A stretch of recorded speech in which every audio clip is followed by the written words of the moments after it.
Nous l'avons annoncé sur ce plateau, il est déjà avec nous, il s'appelle Jean-Luc Moilou. Avec lui, nous allons revenir sur cette question qui a déjà fait objet d'une émission ici à Zoom Eco Live. Aujourd'hui, on parle de ces avancées.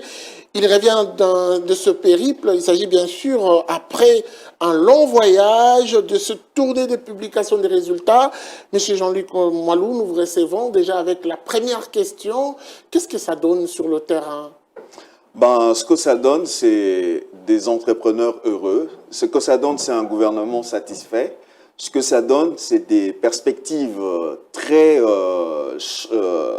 enchanteresses pour l'économie de ce pays. Il y a 436 PME qui ont été sélectionnés pour pouvoir bénéficier des appuis que leur gouvernement a mis en place dans le cadre du projet d'appui au développement des micro, petites et moyennes entreprises. On doit quand même le dire qu'il y avait une forte sollicitation, seulement 436 PME. Pensez-vous que c'est suffisant? Il y a une forte sollicitation, il y aura toujours une forte sollicitation. Lorsque vous êtes dans le coma, et l'économie de ce pays est dans le coma depuis des années, il y a ce qu'on appelle en jargon médical la stabilisation. Avant de commencer à réveiller le malade, il faut d'abord le stabiliser.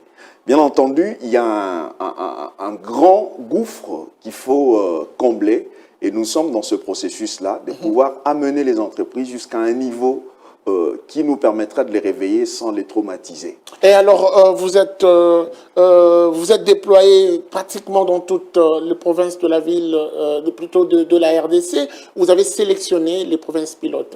Je disais tout à l'heure que nous avons 4 villes pilotes. Le projet, dans cette phase, est très urbain.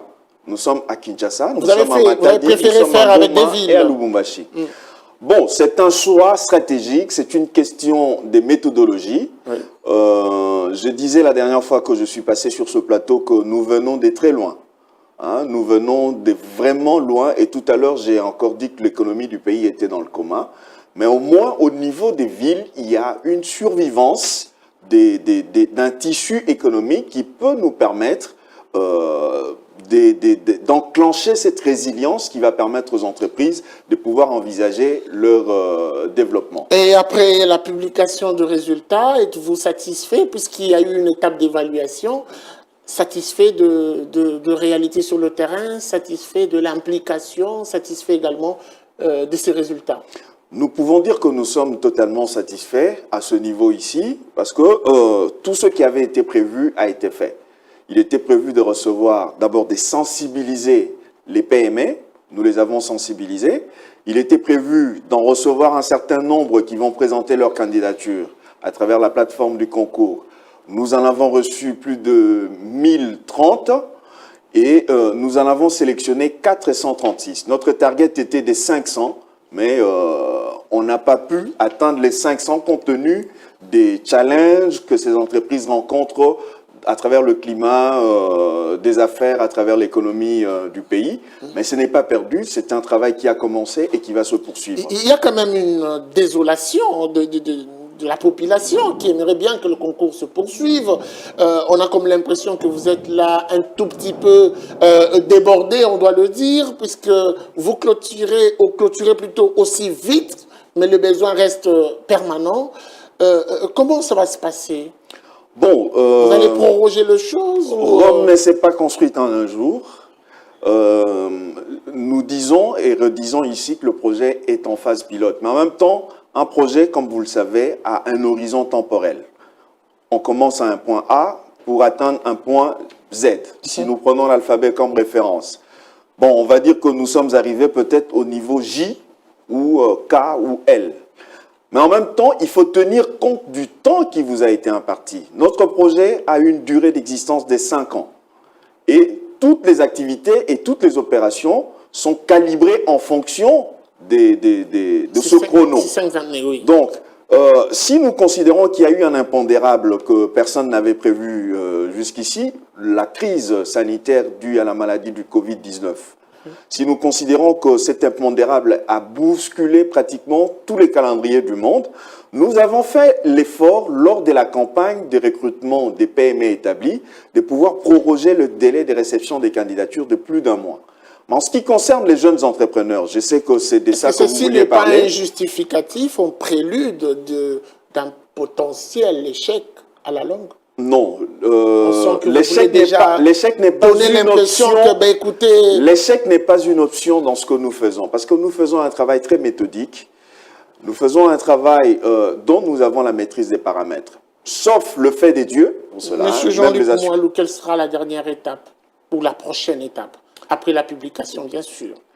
Nous sommes en train de parler du concours des plans d'affaires pour aujourd'hui, ce 31 mars 2021. À 23h59, nous aurons clos la campagne des recrutements ou la campagne des réceptions des candidatures des jeunes entrepreneurs et porteurs de projets pour ce qui concerne ce concours. Une fois que nous aurons fini la réception des candidatures aujourd'hui, nous allons faire une évaluation des candidatures éligibles. En fonction des critères qui ont été fixés pour l'éligibilité, on va faire une présélection de quelques projets qui vont constituer notre base de départ pour une formation avec ces jeunes-là, pour leur permettre d'apprendre les rudiments et toutes les techniques pour élaborer des plans d'affaires. Et lorsqu'on aura fini cette période de bootcamp ou cette période de formation, nous allons leur permettre de présenter cette fois-là ce plan d'affaires en pitch devant un jury. Voilà donc les étapes immédiates qui sont prévues. Mais pour ce qui concerne le guichet des PME établis à potentiel de croissance, nous sommes actuellement dans ce qu'on appelle la phase des cadrages pour préparer la mise en œuvre des plans d'affaires qui avaient été sélectionnés, les 436 dont nous avons parlé. Donc, on a fait d'abord des cadrages collectifs et aujourd'hui, nous sommes en train de faire des cadrages individuels, projet par projet, PME par PME. Ensuite, nous allons procéder à la signature de la convention des financements et commencer le décaissement en même temps que nous avons commencé l'accompagnement des 6 mois à l'issue duquel nous aurons, nous l'espérons, parce que nous y travaillons, des entreprises qui auront fait un saut qualitatif par rapport aux objectifs qui étaient fixés. Merci beaucoup, Monsieur Jean-Luc Moalou. Nous allons revenir à vous pour plus de précisions. Zoom-Eco pourra vous suivre de très près et même également suivre ces différents bénéficiaires pour en savoir plus. C'était un plaisir de vous avoir sur ce plateau. Merci beaucoup à Zoom-Eco qui est un partenaire de choix dans ce travail que nous faisons pour la révolution économique de notre pays.